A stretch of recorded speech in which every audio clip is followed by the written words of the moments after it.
다음 가상의 뉴스 보도 내용이 나타난 시기를 연표해서 옳게 고른 것은 당에 파견되었던 이찬 김춘추 훗날 신라 29대 무열왕이 되는 인물이기도 합니다. 김춘추가 오늘 무사히 귀국했습니다.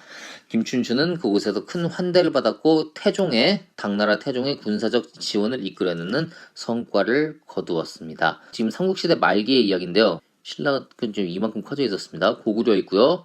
신라, 백제 이렇게 있었는데 이제 신라가 이제 전성기로 많이 커져가고 있었는데 고구려와 백제의 협공을 받을 그 위기에 처했습니다. 처음에는 백제를 멸망시키기 위해서 고구려와 손을 잡으려고 했는데 실패를 했죠. 그래서 결국은 선택은 하나밖에 없었습니다. 저 멀리 있는 당나라와 손을 잡고 고구려와 백제를 다 멸망시키는 일이었죠. 고구려 백제를 멸망시키려고 이렇게 준비를 하고 있었습니다. 그래서 신라와 이렇게 손을 잡게 되는데요. 당나라에 도움을 청했던 인물이 바로 이찬 김춘추가 되겠습니다. 자, 이렇게 해서 신라와 당나라와 손을 잡은 뒤에 660년에는 백제를, 그리고 668년에는 고구려를 끝내 멸망시키고 맙니다. 자, 이때 어느 연표에 어디에 해당하는지를 보시면 되겠습니다. 자, 먼저 수나라가 삼국을 통일했죠. 당나라가 있기도 훨씬 전입니다. 수나라가 고구려를 압박해서 더 커다란 전투가 벌어지는데요. 대표적인 것이 을지문덕의 살수대첩이 되겠죠. 이후로도 이제 수나라는 계속해서 고구려를 공격하다가 끝내 멸망하고 말았습니다. 바로 뒤이어서 이 당나라가 들어서게 되는데요. 당나라 역시 고구려를 압박했습니다. 또 고구려와 많은 그런 전투를 치르다가 안시성 전투에서 끝내 고구려를 이기지 못하고 돌아갔었죠. 자, 이후에 고구려는 당나라를 이겼습니다. 하지만 신라는 당나라와 또 다른 모종의 거래를 하고 있었죠.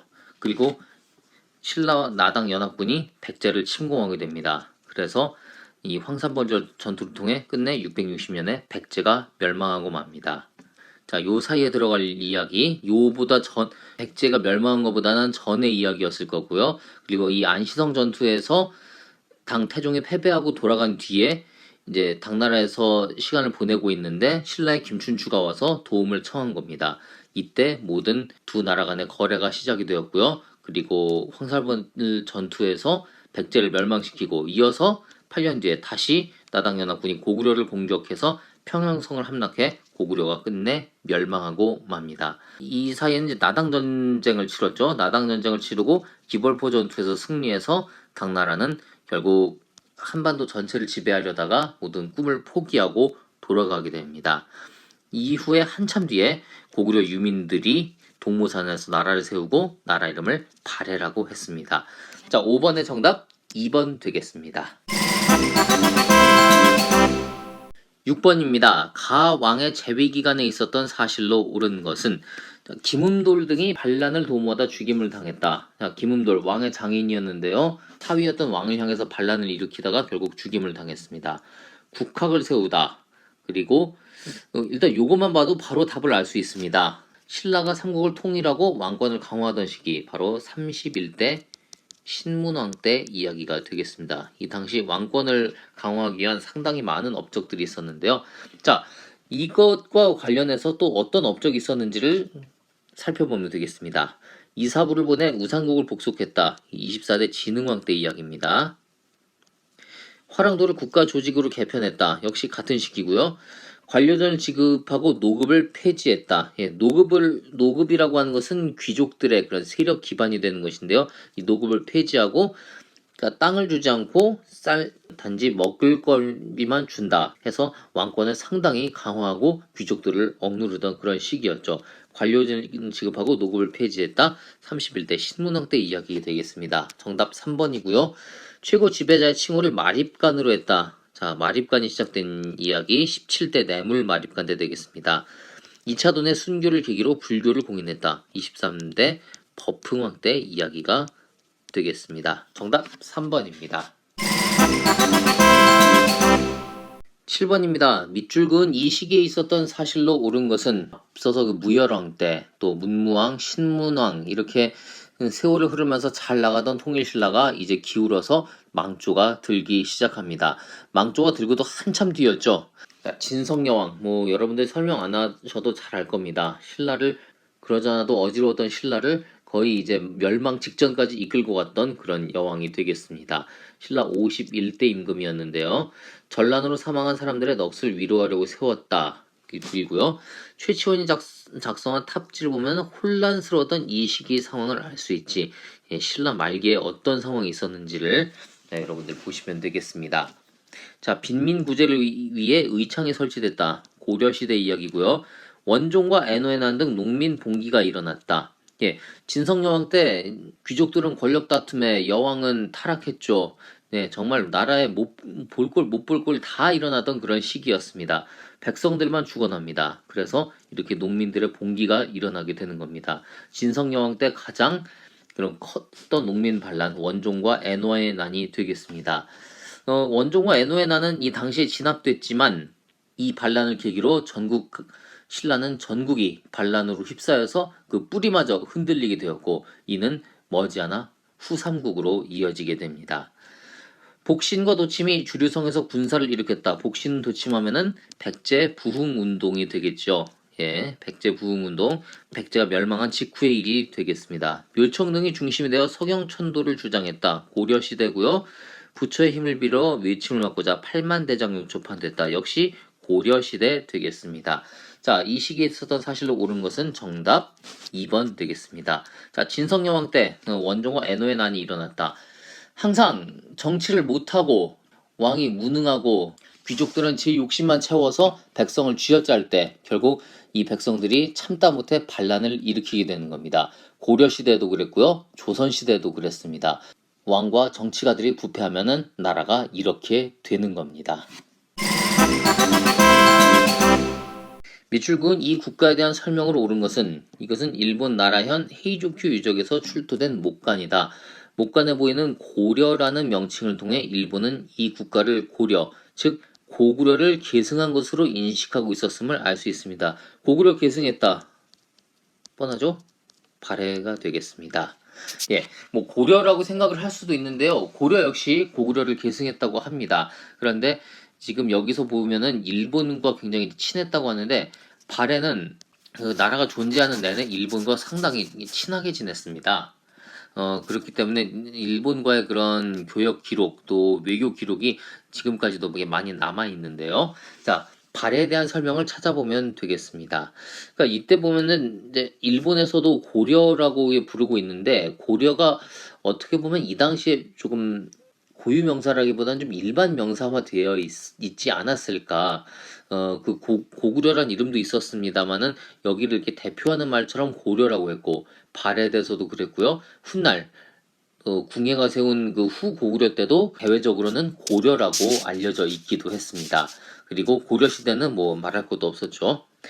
중정대를 두어 관리를 감찰했다. 예, 중정대 발해 중앙 정치기관이 되겠습니다. 예, 감찰기관이죠. 정답 1번입니다. 건원이라는 독자적인 연호를 사용했다. 예, 건원이라는 연호를 사용했다. 이거 고구려 때 이야기 되겠습니다. 군사조직을 구서당 10정으로 편성했다. 예, 신라, 특히 통일신라 때 이야기 되겠고요. 골품에 따라 관직 승진에 제한을 두었다. 역시 신라입니다. 상수리 제도를 시행하여 지방 세력을 견제했다. 신라. 아까 전에 이야기했었던 신라 31대 신문왕 때 나온 그런 제도가 되겠습니다. 왕권 강화책이었죠. 정답은 1번입니다. 9번 가에서 마까지 문화유산에 대한 설명으로 옳지 않은 것은 자, 답사 계획서를 보고 있는데요. 신라의 고도 경주, 뭐 천마총에서 첨성대로 동궁과 월지, 분황사지, 불국사 이렇게 예, 답사를 해보는 계획이 되겠습니다. 경주에 가보시면 지금도 신라의 많은 그런 유적들, 역사의 향기들을 만나볼 수 있습니다. 자, 먼저 가에 나온 천마총 되겠습니다. 내부에서 천마도가 수습됐다. 맞습니다. 천마도가 수습됐다고 해서 천마총이라는 이름을 붙였습니다. 우리가 과거 그 왕릉을 보면요. 이 무덤의 주인을 알 수 있는 경우에는 무슨 능이라고 합니다. 예, 무슨 이제 능이라고 하죠. 무덤이 여기에는 누가 뭐 어떤 왕이 묻혀 있었다. 뭐 왕비가 있었다. 뭐 또는 왕자나 공주가 묻혀 있었다. 이제 왕자나 공주 같은 경우에는 왕자나 공주 또 신하의 같은 경우에는 이제 묘라고 하고 왕이나 왕비일 경우에는 이제 능이라고 높여서 부릅니다. 그런데 무덤을 보면은 이 주인이 누군지 도저히 알 수 없는 그런 무덤도 있습니다. 다만 이 무덤에 나온 유물을 통해서 여기에는 대략 어떤 사람이 묻혀 있었을 것이다, 뭐 어떤 왕쯤 될 것이다, 뭐 추정은 할 수 있지만 그래도 확실치는 않겠죠. 그런 무덤의 주인을 알 수 없을 때 총이라는 말을 씁니다. 그래서 여기에서 이제 천마도라고 하는 그림이 나왔는데 이 천마도가 나왔다고 해서 이 무덤을 천마총이라고 부르는 겁니다. 자, 나번 첨성대 나오는데요. 자장의 건의로 건립됐다. 네, 자장하면은 선덕여왕 때 스님이 되겠습니다. 자, 여기서 보면은 첨성대 선덕여왕 때 나왔으니까 맞겠네 싶을 수도 있는데요. 아닙니다. 이거 함정입니다. 자장법사가 선덕여왕 때 스님이었던 것은 맞습니다. 하지만 자장의 건의로 건립된 것은 지금은 불타 없어진 황룡사 9층 목탑이 되겠습니다. 자장의 건의로 이 황룡사 9층 목탑을 만들었고요. 자, 그래서 정답은 2번 되겠죠. 나무로 만든 14면체 주사위가 출토됐다. 이 주사위를 주령구라고 부르죠. 귀족들이 술 먹고 노는데 썼던 그런 놀이기구인데 동구가을지 여기서 나왔습니다. 자, 돌을 벽돌 모양으로 다듬어 쌓아 올린 탑이 남아 있다. 자, 벽돌 모양으로 다듬어서 쌓아 올렸다. 그러니까 벽돌이니까요. 이것을 그대로 해석해 보면은 탑 이름이 나옵니다. 우리가 보통 다보탑이라든지 석가탑 이런 거 이야기할 때 그런 탑들 보시면은 그 돌을 깎아서 만든 그런 탑들이에요. 우리나라에 있는 탑들은 대부분이 그런 석탑들이 되겠습니다. 그러니까 돌을 깎아서 만든 것이 석탑인데요. 우리나라는 돌이 많거든요. 석탑을 만드는데 중국에 가보면 중국은 바위가 그렇게 많지 않다고 합니다. 단 진흙이 많아서 이제 이 진흙을 구워서 벽돌을 만들어서 그걸로 탑 만드는데 이건 이제 벽돌의 의미를 따서 전탑이라고 많이 부릅니다. 중국에 가면 이런 전탑이 많이 있는데 물론 중국에도 석탑이 조금 있고 우리나라에도 전탑이 좀 있겠죠. 분황사지 지금은 이제 절이 없어졌기 때문에 분황사지라고 하는데 분황사지에 가보면은 이 돌을 벽돌 모양으로 다듬어 쌓았다. 그러니까 벽돌의 모양으로 다듬어 쌓아 올렸다. 그런 모전, 그래서 결국은 석탑인데 모전 석탑 해가지고 분황사 모전 석탑이란 게 있습니다.